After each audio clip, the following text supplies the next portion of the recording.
Supreme court ने तौहीन अदालत समेत तमाम दरख्वास्तें निपटा दी। चीफ जस्टिस ऑफ पाकिस्तान ने रिमार्क्स दिए, हमने रियासत को आईनी हुकूक की खिलाफ वर्जियों से रोका था, लोगों के घरों पर छापे ना मारने और गिरफ्तार ना करने का कहा था। हमने कानून नाफिज करने वाले इदारों को हर मुमकिन इकदाम करते देखा। हमारा काम अवाम के हुकूक को यकीनी बनाना है। छापे मारने से मना किया, गिरफ्तारियों से रोका, शेलिंग न करने का हुक्म दिया। लेकिन कल क्या हुआ? सुप्रीम कोर्ट ने अपने अहकामात पर हुकूमत से सख्त सवालात पूछ लिए। सुप्रीम कोर्ट ने तौहीन अदालत समेत तमाम दरख्वास्तें निपटा दी। चीफ जस्टिस ऑफ पाकिस्तान ने रिमार्क्स दिए, हमने रियासत को आईनी हुकूक की खिलाफ वर्जियों से रोका था।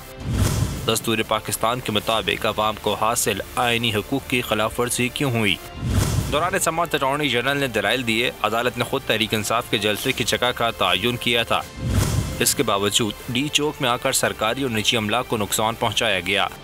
चीफ जस्टिस ने रिमार्क्स दिए, मुमकिन है इमरान खान को पैगाम दुरुस्त न पहुंचा हो। बेंच ने रिमार्क्स दिए, किसी पर इल्जाम लगाने के लिए नहीं बैठे, हमारा काम अवाम के हुकूक को यकीनी बनाना है। सुप्रीम कोर्ट ने आईनी हुकूक के तहफ़्फ़ुज़ के लिए ये केस सुना है।